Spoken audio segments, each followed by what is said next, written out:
Great. Thank you everyone for joining us here and from afar through Cyber World.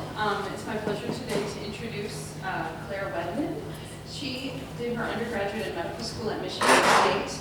She did her OBGYN residency at New Mexico, and she's board certified in OBGYN. And she practiced as an OBGYN in the Navajo area in New Mexico for about 10 years, while simultaneously pursuing her PhD in anthropology on the East Coast, which must have been quite a feat. She's been working in and with Malawi since 2002 and started at UW here in 2005. She's extremely well published, particularly on her work in Malawi, and she's also very well funded in this area. She's given local, national, and international presentations on her work and has mentored dozens of learners of all levels. So, just a quick message, everyone stay safe out there, and without further ado, go home.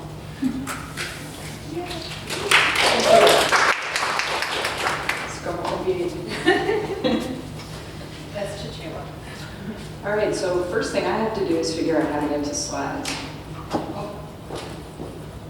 Maybe, no.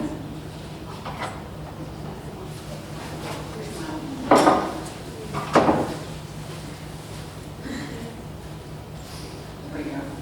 Let's go up to the beginning. Yeah, awesome, thank you. And there's your, great, thanks a lot. I have to say it feels a little bit strange to be here talking to the stalwart 9 of you and others online about some fairly abstract concepts as we experience an epidemic beginning to bear down on us. But I think that there may be some points of connection that we can explore perhaps more in the Q&A. So let's start by imagining this case.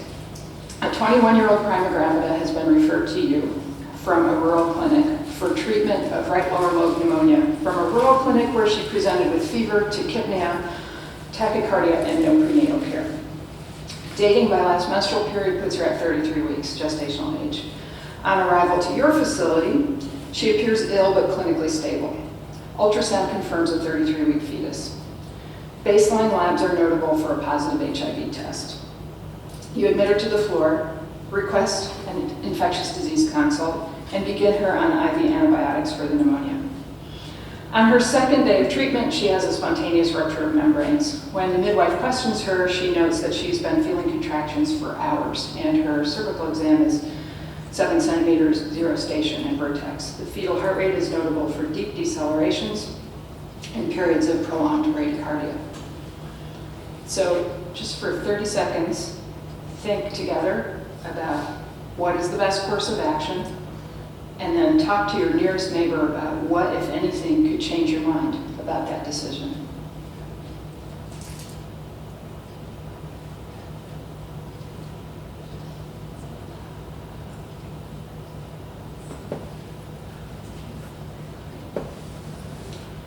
So for most of us, for most obstetricians and midwives, this case is a no-brainer, right?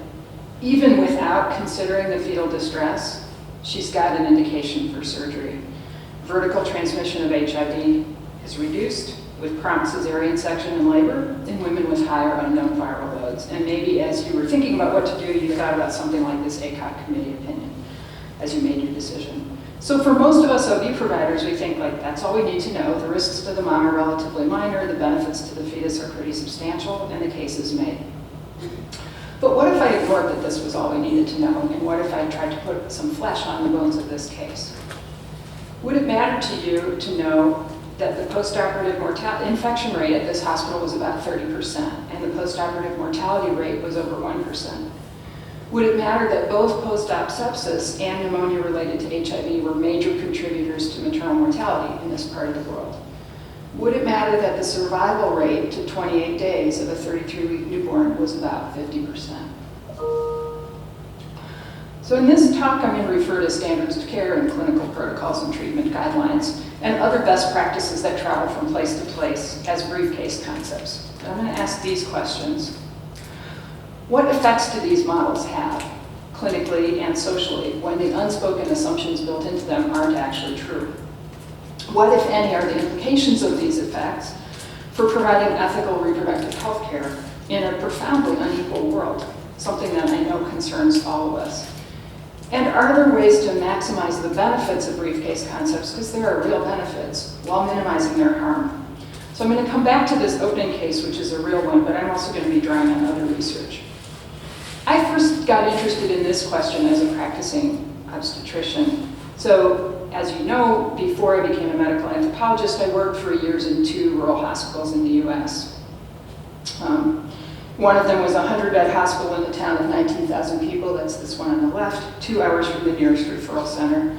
The other was a 40-bed hospital. That's this one on the right, in the heart of the Navajo Reservation. And that's a view from in the center, is quite near that hospital. And this one was 4 hours by road from the nearest referral center. In each of these hospitals, a little under 1,000 births a year took place.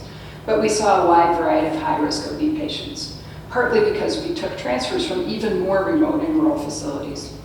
Each of them had a limited blood bank, a limited formulary.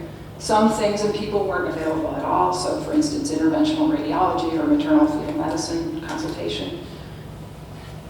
My other medical license is in Malawi, where our opening case here was set, and where I've been doing research since 2001. Part of my time there has been spent at places like village health centers and with herbalists and traditional birth attendants, but mostly I've been in the hospital setting, where I've also worked as a clinician and have practiced in the country's largest urban referral center, which is this one, Queen Elizabeth Central Hospital. It's a busy teaching hospital. It sees about 9,000 to 14,000 births a year.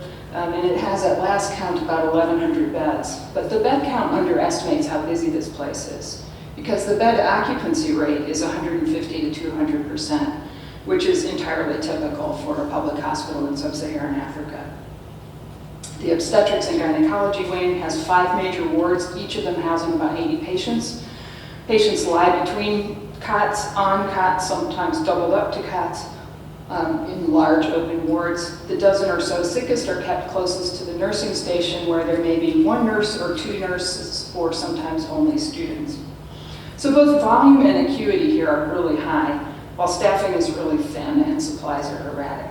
Some key tools aren't available at all, so medical workers take care of threatened abortions and ectopic pregnancies, not just without quantitative beta HCGs, but without pregnancy tests at all. Other meds and diagnostics and equipment are supplied in a sort of patchwork from government stores and semi-random donations. Stockouts are pretty frequent. You could never be quite sure what you would have. At various times in the years that I worked there, the hospital was out of soap, iodine, IV fluids, electricity, water, suture, thermometers, blood pressure cuffs, oxygen, and nearly everything on the essential drugs list, including basics like acetaminophen, morphine, penicillin. This slide is a story from last week, actually, about a national medication shortage, and the slide is from the country's other large referral hospital. A previous story during a national fuel shortage broke the news that women whose families couldn't buy petrol for the hospital generator were going without necessary surgeries. So it's not just about strictly medical supplies. Here's a story from last year about a rural district hospital, fairly remote, where both the maternity ward and the operating room had been shut down for over a week when the water got cut off. And as a side note, women in this area are assessed huge fines if they deliver outside the hospital.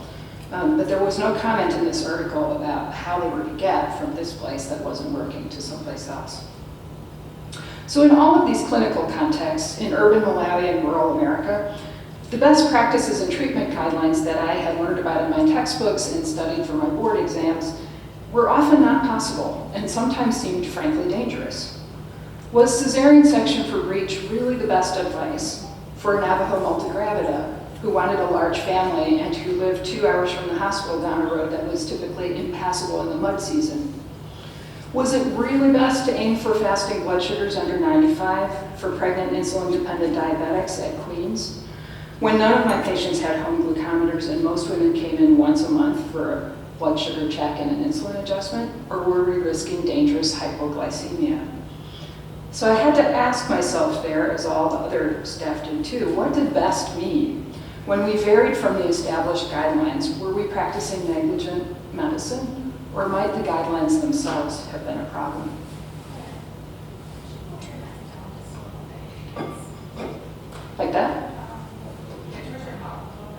Sure. Good. Okay. Sorry if anybody's online and couldn't hear me. So anthropologists often study how macro processes of healthcare delivery and the global economy and micro processes like the daily actions of clinicians and patients play out in specific places. We focus less on what should be and more on what actually is.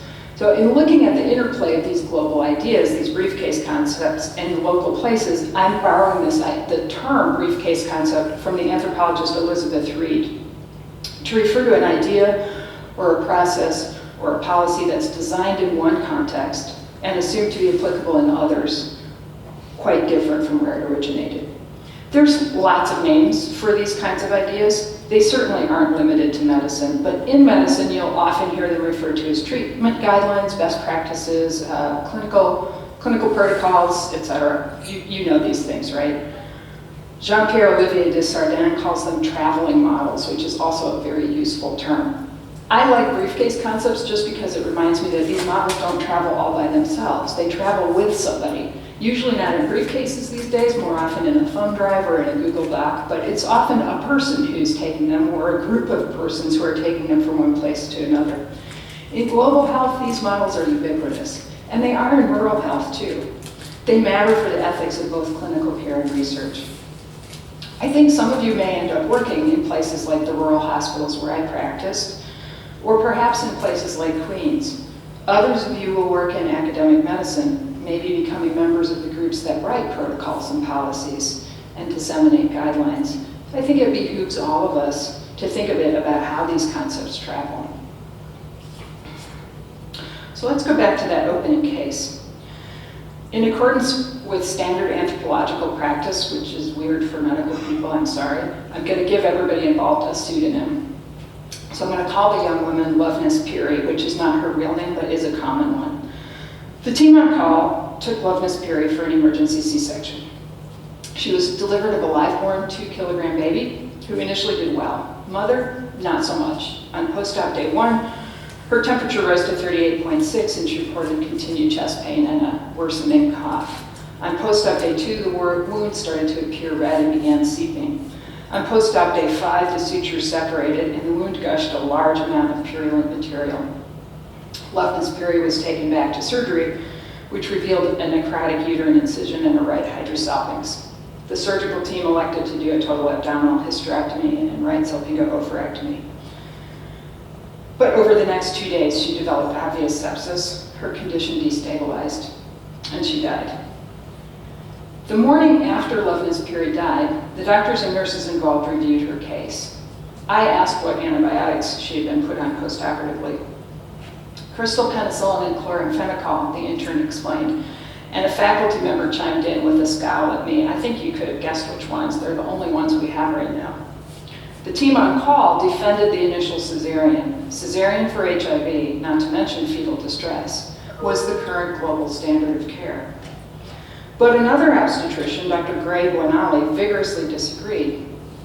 He pointed out that Loveness Peary's newborn, who was struggling mightily in a newborn care unit without surfactant, ventilators, or other respiratory support, was not expected to survive.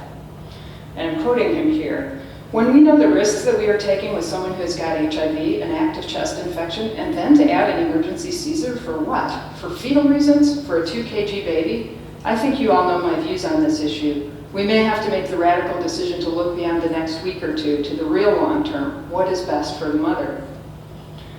But Dr. Paul Banda pushed back, justifying the original surgery. The only way we can go forward is to look at the literature. To find out what are they saying, what are they doing out there, and what shall we do here? This was one of many occasions when questions arose over whether a global standard actually applied at Queen's. It was a place and a time when a cesarean section was often deadly, in which average fertility meant that women could typically expect 6 or 7 pregnancies and 5 or 6 births, and in which those women who did heal well after a C-section would likely not have access to a safe trial of labor in subsequent pregnancy. This was a time and place when the survival of mothers after cesarean and infants after a premature birth looked a lot different than they did where the global guidelines had been developed.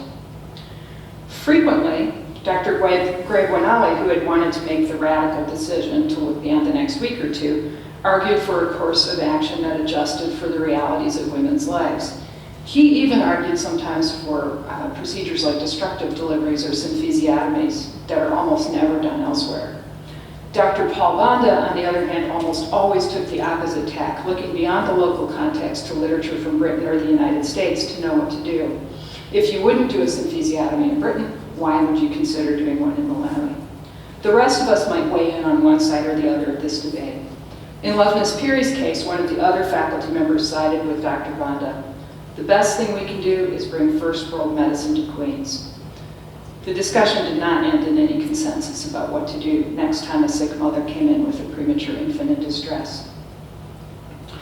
As I imagine this example suggests, briefcase concepts generally move along pre-existing and predictable gradients of power, from experts to novices, from faculty to students, from urban centers to peripheries, from wealthy countries to poor ones.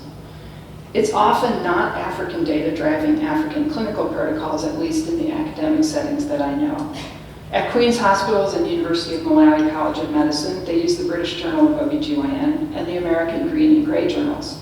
Publishers have arranged to get these free to low-income countries, which is great and really helpful, but it has implications. These journals, for the most part, authors don't seem aware of their international audiences. In Loveness Piri's case, it's easy to spot a briefcase concept because someone's referring to it explicitly and someone else is disputing it. But you can also identify them in bundles of language that look really similar from report to report. Anyone who's looked at global health policy will have seen these. Or public health campaigns that are really similar from one place to another. Think baby-friendly hospitals, safe motherhood policies, best practices for misoprostol use, various QI indicators. The rise of briefcase concepts accompanies the rise of evidence-based medicine, and it raises similar questions. But I think it's not all about evidence-based medicine. It's partly about increased ease of travel, the dramatic explosion of global health endeavors, and new communications technologies, from internet resources for clinicians to mobile apps that make it really easy for some of these ideas to move around. Clinical practice guidelines and standard protocols are so ubiquitous now, and they travel so far that I sometimes wonder whether the famous four principles of autonomy, beneficence, non-maleficence, and justice are being sort of silently accompanied by a de facto fifth principle of standardization, that whether standardization itself is understood as a good. I would love for you guys to push back on that, by the way, because I'm thinking about this and I don't quite get it. But these protocols and practices and standardized rules that are laid out in the abstract are always carried out, of course, on and by particular people in particular places. Sometimes in places very far from what those who drafted them imagined. So for the remaining time that I have, I'm going to describe how these circulating concepts work. I'll be considering their effects on patients, on healthcare providers, and on medical knowledge. And at the end, I'll circle back to some tentative ideas about what to do about them. So I started with the case in which the adoption of a best practice designed in a really different context was clinically catastrophic for a patient. In Malawi, cesarean section is being offered routinely for fetal indications, including sometimes HIV seropositivity and often breech, despite a number of reasons to think it may actually be more dangerous there. So dangerous that following best practice may be killing people. The actual evidence is really difficult to gather locally for a variety of reasons, but midwives and doctors are certainly concerned and actively debating what to do. Now, of course, best practices have beneficial effects too. At their best, briefcase concepts like good clinical practices and safety bundles and protocols provide effective guidance, and research-grounded guidance too, to clinicians around the world. In part, why Dr. Paul Banda pushed so hard to listen to, what are they saying out there? What are they doing out there? And how can we do it here? Is because he knew that best practices could save him and his colleagues from having to reinvent the wheel needlessly. One of the most important functions of such guidelines is to legitimate abandonment of techniques that have been proven not to work, no matter how familiar. So in Malawi, I think of the practice of using a so-called lytic cocktail of drugs to treat eclamptic seizures, which was finally abandoned in favor of magnesium sulfate only after 3 sequential Cochrane reviews showed magnesium to be superior and the WHO weighed in with treatment guidelines. In the US, we could think about the abandonment of the routine episiotomy, which was a very slow process that did not happen with the generation and publication of evidence alone, but has required practice bulletins and committee opinions and clinical guidelines from ACOG and other medical groups. Briefcase concepts can be expressions of solidarity. The physician anthropologist Vin Kim Nguyen has followed the travels of HIV prevention campaigns and research projects from Europe and North America to West Africa since the 1990s. Groups that implemented HIV prevention projects in Cote d'Ivoire and Burkina Faso followed principles that had been worked out by gay activists in New York, Toronto, and San Francisco. The practices they introduced were rooted in the identity politics of a highly stigmatized, sometimes wealthy, often highly educated, and overwhelmingly male community. And these landed in a West African context in which most people being newly diagnosed with HIV were women. So a very different social terrain. Few of these women were well off or highly educated. In fact, most of them were being enrolled in large studies about new techniques for prevention of mother-to-child transmission.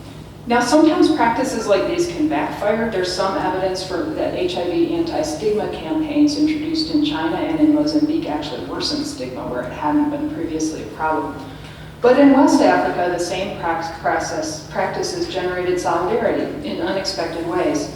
Thousands of pregnant women in both Burkina Faso and Cote d'Ivoire learned of their HIV status in the process of recruitment for tests of PMTCT medications for which they were ultimately then ineligible. So then there was no treatment for them at all because maybe they had anemia or malaria or something else that kept them out of the trials.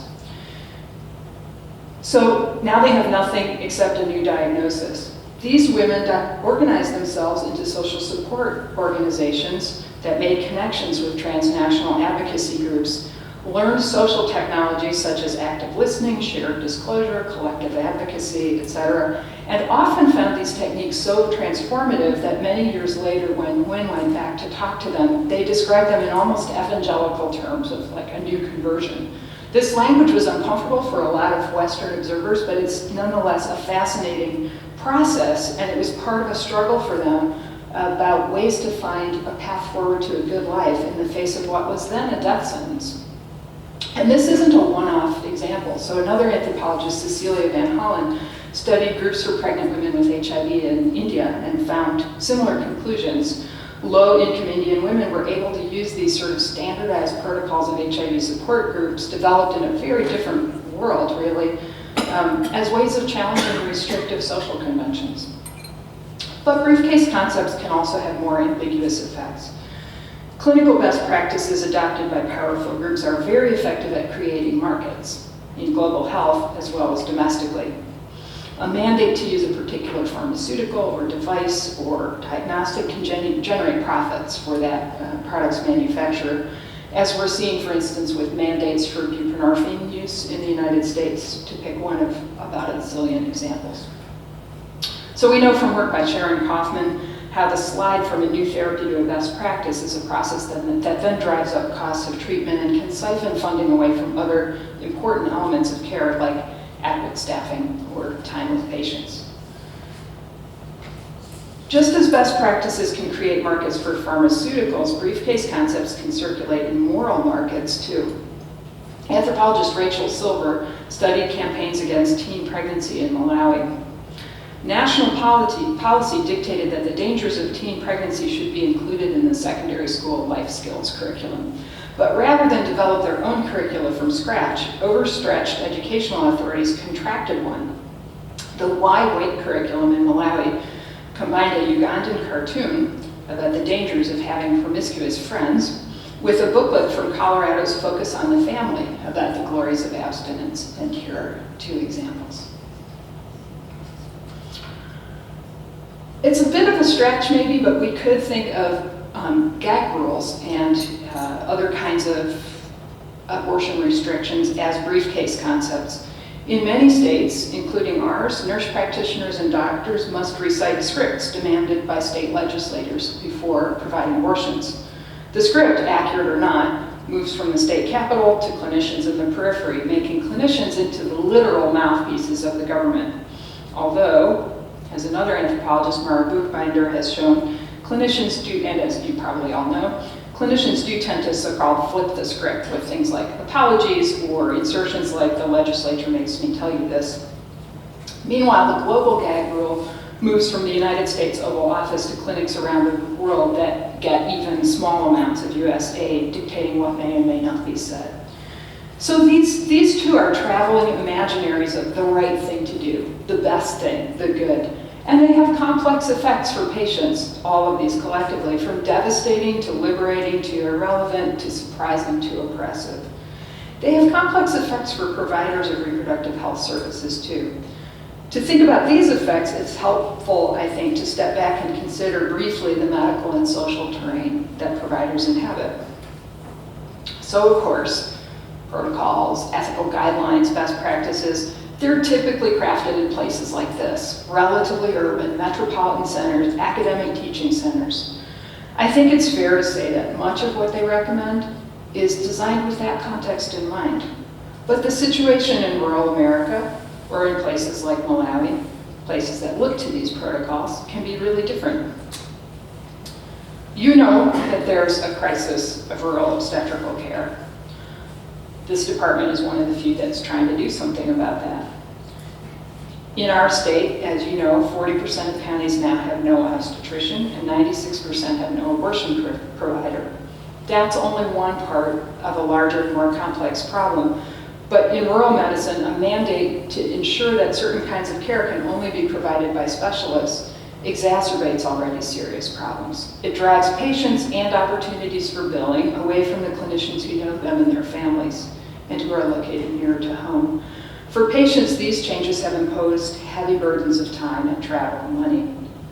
As an aside, a lot of rural patients refuse transfer, and we just don't really know what effects the de-skilling of rural providers may have down the line. Meanwhile, the difficulty of recruiting new clinicians increases pressure on those who remain. In Malawi, I've already described how fragile the public sector is due to deficits in infrastructure, staffing, and supply chains. These deficits were actively produced. They weren't just an accident.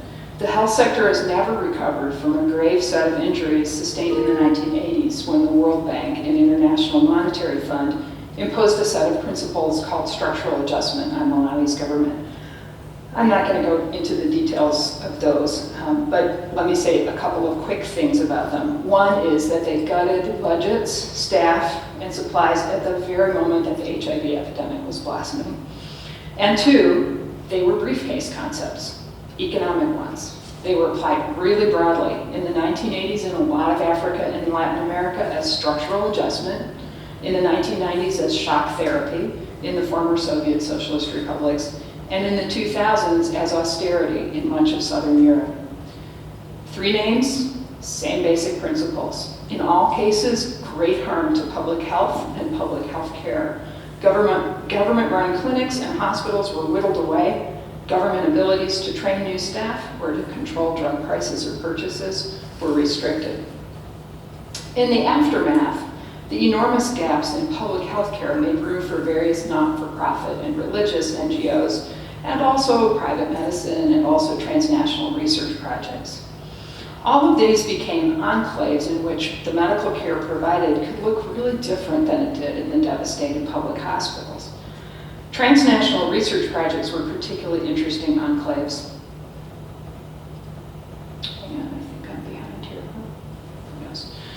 Like humanitarian interventions and NGO projects, these research projects were separated from ordinary public care, sometimes by being in a different physical space, a different ward or building, but sometimes in the same physical space, but running under different protocols with different eligibility criteria, paperwork, supervisory structures, salary lines, etc. These, I think, are especially interesting for two reasons. First, because as research projects, they weren't really supposed to be care at all, right?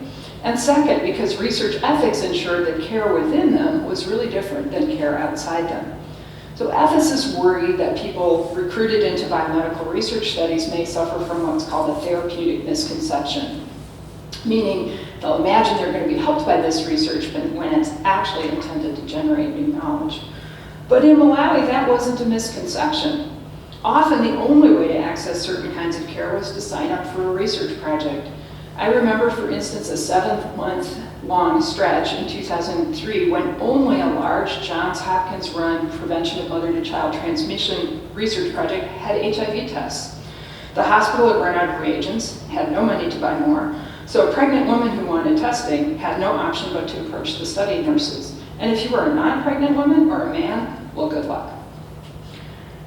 The global health literature often refers to these kinds of enclaves, NGOs, studies, humanitarian projects, etc., as, quote, islands of excellence in a sea of under-provision. But they might be better thought of as sandbars of excellence because they tend to come and go over time, consolidating more often in certain places or in relation to certain conditions and then disappearing. A clinician who's working in a place like this, somebody in the sea of under-provision, can see the places where international best practices and the tools of the textbooks are being used, but can't access them for her patients. You can imagine, I think, how working in that kind of a place can be really intensely frustrating. My research and that of colleagues suggests that this kind of uneven medical landscape prompts a desire for migration, internally to NGOs and research jobs, and externally to countries where doctors and nurse midwives have the tools to do the work that they know best. Practicing in places like Queens or the smaller district hospitals isn't just a technical and intellectual challenge, it's also a social and emotional one. Providers were well aware that clinicians working in well-supplied urban centers elsewhere looked down on them. They were sensitive to being seen as second-rate. In Malawi, very few people would even consider Dr. Bonali's push to avoid cesarean with tools like symphysiotomy and destructive delivery. Those were techniques of the past, techniques of remote areas, techniques that would only be used in places marked as backwards, and that would mark those who use them as backwards too. That said, Malawian clinicians frequently pointed to their resourcefulness and ability to improvise with pride. They laughed at visiting doctors who think, someone has a headache, what will I do without a CT? And suggested that people like me were so used to our clinical protocols that, and I'm quoting here, you have one way of doing everything, just one way. In the rural American hospitals where I worked, similar pride and similar defensiveness were on display. Midwives managed breech and twin births that their more urban colleagues would never have even been allowed near. Obstetricians were experienced with a range of complex high-risk conditions that would have gone to a subspecialist in the city. But we also worried in our journal clubs and our hallway conversations about how to provide the best care and whether our efforts were falling short. So standardized protocols and the enclaves in which they are often embedded have effects on providers. I think it's worth considering, if just for a minute or two, the effects of briefcase concepts on medical knowledge, because I think these two can be somewhat problematic. For one thing, because these ideas tend to move along existing gradients of power, useful innovations generated in rural or remote or poor places don't circulate as widely as they might. They can be embattled even at home. Do y'all know what kangaroo mother care is? Yeah, I'm seeing people nod. It's about when you sort of swaddle a moderately premature infant, keep it really close to the mom in a hot condition so that basically the infant just has to turn its head to breastfeed. This is an inexpensive and very effective means of treating moderate prematurity, which, by the way, has transformed newborn care and improved survival quite significantly in Malawi. Really good news. Kangaroo care was developed in Colombia, but it's had an increasingly hard time maintaining its place there in that country. In this case, the difficulty of billing for it as medical payment regimes changed, the pressure from newborn incubator salespeople, and the widespread perception that incubators were more scientific all have made kangaroo care hard to sustain. The ubiquity, cultural cachet, and institutional backing of certain best practices and clinical protocols from first world centers of power means that it's not easy to maintain or disseminate other ways of providing good care.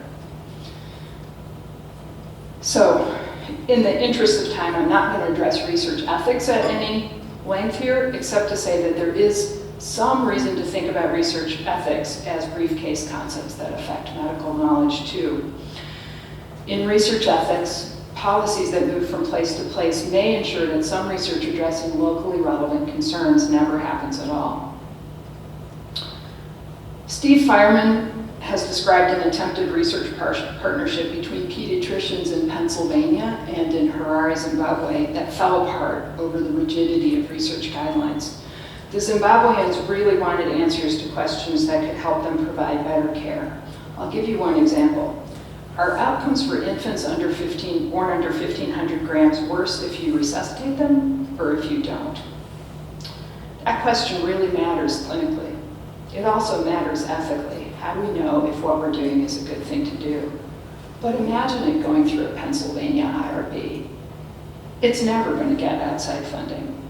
Many important questions in Zimbabwe, in Malawi, in rural Wisconsin go unanswered for similar reasons.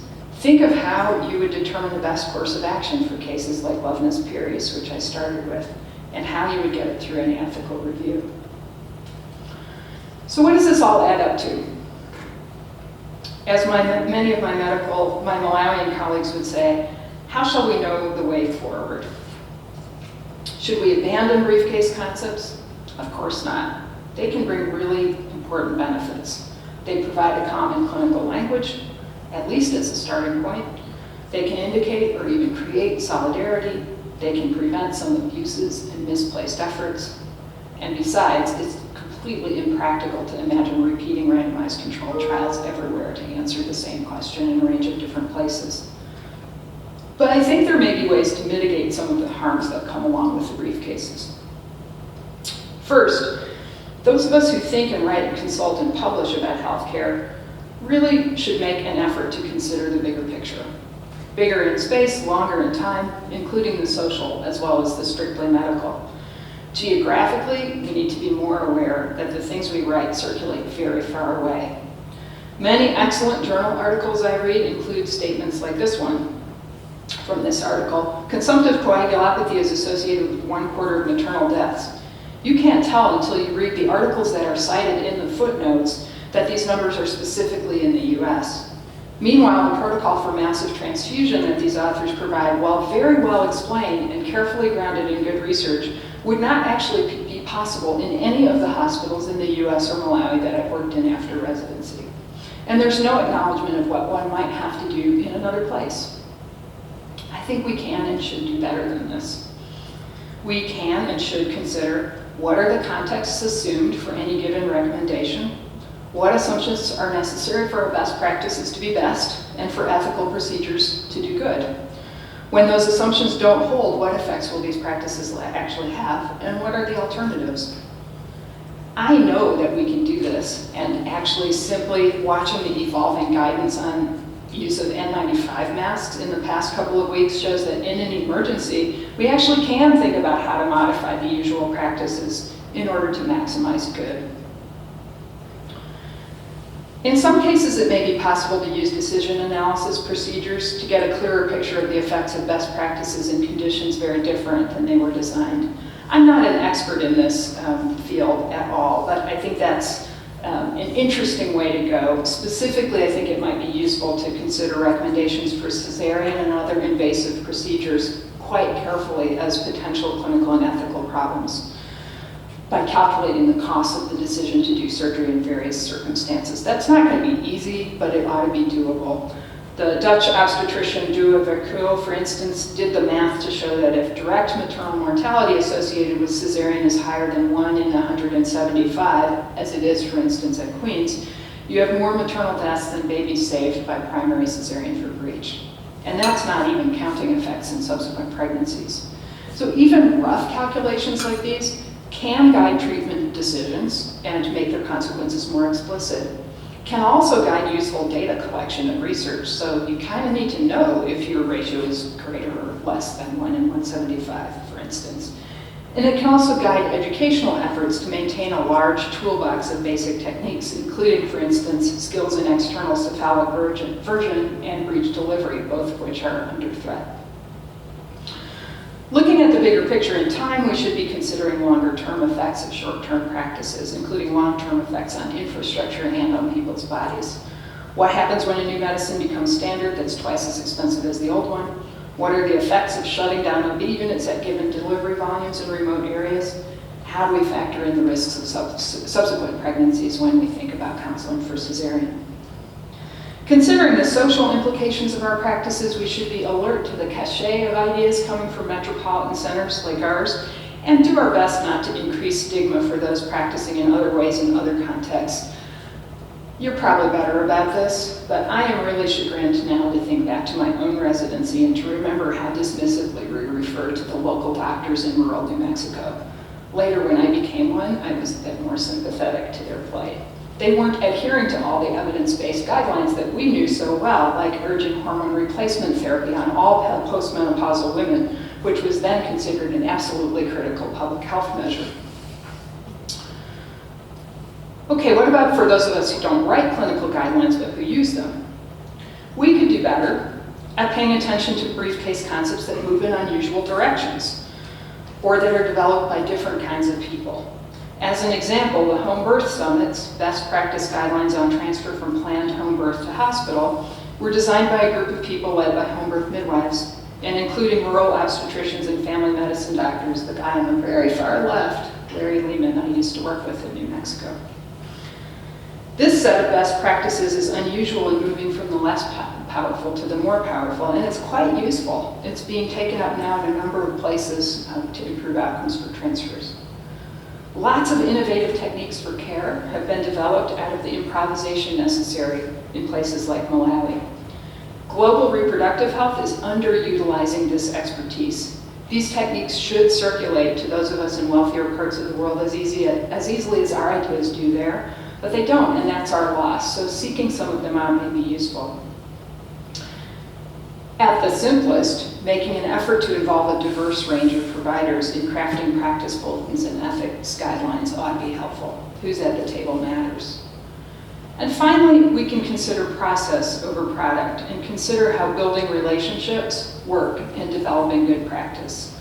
There's a fascinating example of this in an area that you all probably know pretty well. In 2015, the U.S. National Partnership for Maternal Safety rolled out a bundle of practices intended to streamline response to obstetric hemorrhage. You know about this, right? The safety bundle. Part of the project, a key part, is the collective creation of a hemorrhage cart, writing of protocols and the performance of reviews. But the actual content of these isn't specified. In particular, what's in the hemorrhage cart? It's not specified in this national bundle, safety bundle. That's because the real aim is to get different kinds of providers talking to one another. Physicians who worked on the safety bundle noted that getting the lab director, the director of nursing, somebody from the blood bank, the ambulance team, and the OB staff together opens a path to communication among a multidisciplinary team of providers. That is really the centerpiece of the safety bundle, and is also the hardest part to actually pull off. So just to sum up, and then close up, standards of care and ethical practice written by people with privilege, people like me, like us, get exported to other places. Their uptake in those other places is overdetermined, which, for those of you who don't know it, that is a really useful piece of anthropology jargon. Most anthropology jargon is useless, but overdetermined just means caused by more paths than is absolutely necessary. So any one thing might make this happen, and in fact, there's a whole lot of causes. So uptake of these protocols is overdetermined. They can be seen as bringing first world medicine to Malawi, as Dr. Paul Banda wanted. They make a modern and up-to-date doctor of the person who implements them, as pretty much everybody wants. And they promise the first world best to the patient who embraces them. So for those of us working in places like academic medical centers, as we think about what's good and what's best, it's worth remembering how what we say and write may speak in different settings. Those of us who do research can consider how best to address locally relevant concerns and conditions. Those of us who write can consider how our research might better address people working in settings that are economically and culturally quite different from our own, within our own country as well as abroad. Those of us who peer review research protocols, QI studies, can think more concretely about the assumptions embedded in them. How would our recommendations differ in a place where you can't get serum transaminases, or a pregnancy test, or a unit of blood, or an ambulance? For all of us, increased collaboration with colleagues in different practice settings is likely to be a really useful reality check. For me, I'll come down on the side of Dr. Greg Wendland in the case with which I began, who believed that we needed to make the radical decision to admit the realities of our patients' lives and our own limits into our decision-making. The circumstances in which women live, become pregnant, seek abortions, give birth, sometimes die, raise their babies, have profound effects on their lives and their odds of living or dying, and so they should also have profound effects on the decision-making processes of those of us who take care of them. I think doing no harm is probably not in the cards, but I think there might be ways in which we can do less harm and maybe even figure out which of our best practices are also good. Thanks, and I would love to take your questions, objections, random comments, anything else.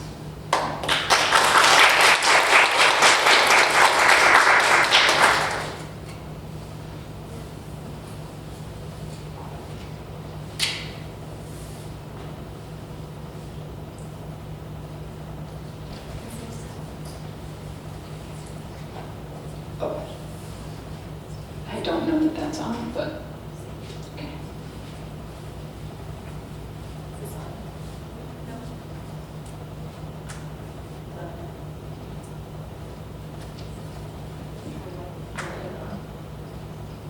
Flip it up if it's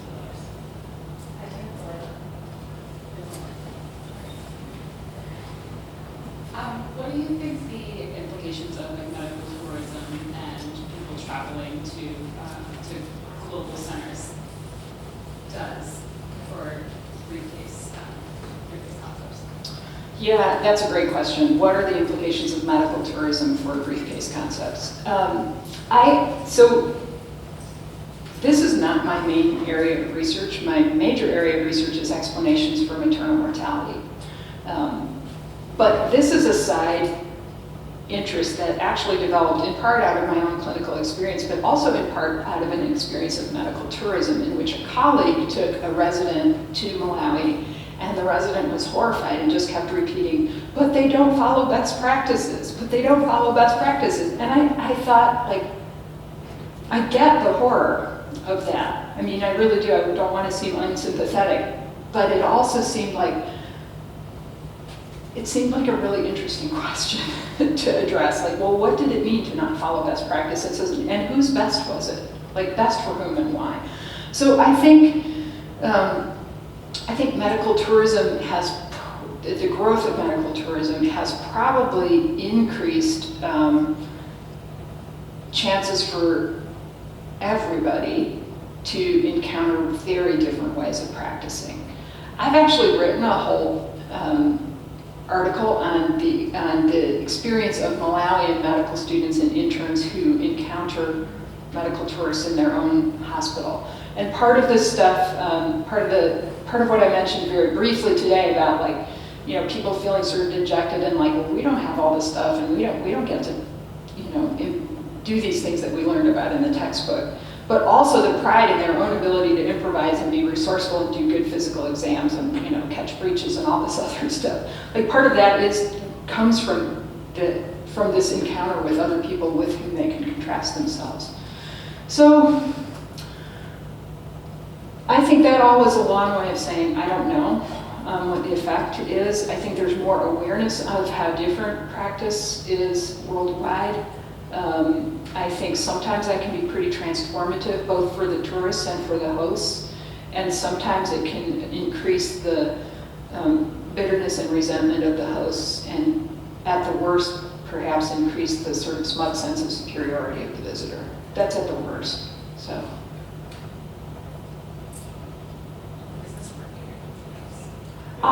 It is? it's just low. Okay, great. Okay. Then I won't repeat the questions. Yeah, I still do. Okay, then I will. So I'm one of the rural track residents. Yeah. So one thing I think that I've been talking about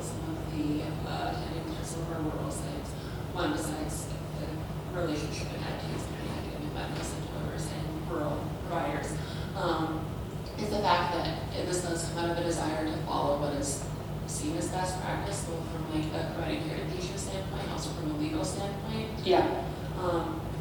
And when we were talking, the way around it would seem to be a different kind of set of standards, obviously, for people with lower resources, whether it's rural Wisconsin or Malawi. So my question is, do you think that there would ever be a situation in which a organization like ACOG would be willing to accept a different set of standards, say in practice bulletins, committee opinions, like a low cutout box, so that okay, like if you don't think you'd be able to do a C-section within 5 minutes of calling it because your anesthesia is not in-house or something like that, that would be able to ever be included, or do you think that the kind of legal forces behind that and the fear of liability would prevent that kind of formal recognition of what might be best practice in a different setting ever from happening on a kind of professional organization level? So the question is, drawing from an observation of your own that rural physicians in this state are deeply concerned about the legal implications of not following academic medical centers' best practices, is it likely that national guidelines, like the things that ACOG produces, could bend to be a bit more flexible about those things? I think that's a great question. I would love to talk to you sometime about your rural medicine experience, because I'm, as you can tell from this talk, I'm really actively trying to think this through and don't have good answers. I think ACOG already has done this to some extent. I've been in this, I've been following ACOG protocols for a lot of years now, and I remember when they first came out with the 30 minutes to C-section rules, and they've really sort of backed away from that, and they've put in a lot more boilerplate in their various practice bulletins and clinical protocols saying, like, this is just really intended to show one way of doing things, and this way we think is good, and it's not intended to be the only, that's that part that we all skip over, right, at the beginning of all those practice bulletins. Nonetheless, those protocols really are taken as like the way of doing things. I think ACOG, the development of ACOG protocols, that's one place where we really need a more diverse range of voices at the table. People who have worked in rural health for long periods of time and have a sense of how to do it. So when you're done, volunteer. Sit on one of those panels. They're always looking for people. Being there as a voice of common sense, my sense is that they're open to that, but that it hasn't gone very far yet.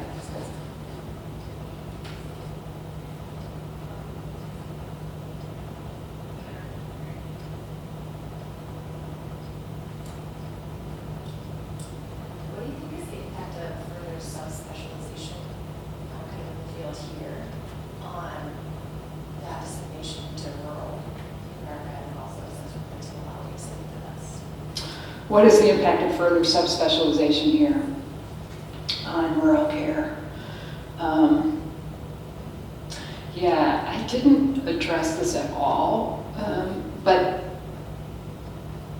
I have to say, as a rural doc, sometimes we have a sense of superiority about all the stuff we got to do, and we're like, are you serious? Those urban OBs, they'll refer somebody with HELLP syndrome to a hematologist? Really? That was back then in a different place. I'm not saying this happens now here, so I have no idea what you do with HELLP syndrome. I do worry about de-skilling, and I worry about de-skilling in the educational setting. I don't know if you all are learning how to do reach or really learning how to do a good job with version, which can be done very well and very effectively, or can be done in a half-assed, half-hearted way that never works.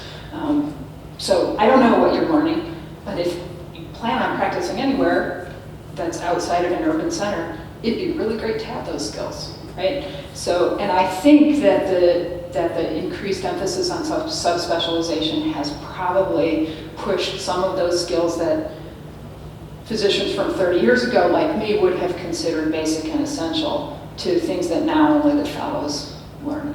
So I suspect that's had an impact.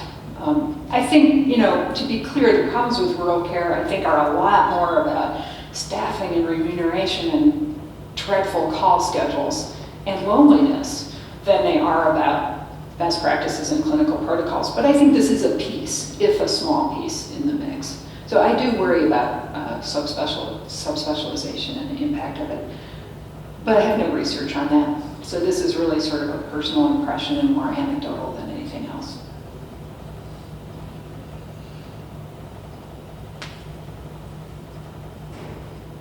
Other thoughts and questions? Anything from the anthropologists lurking and observing in the back? Sorry, they're my students, so I have to pick on them. They're watching you all. No? Thank you very much.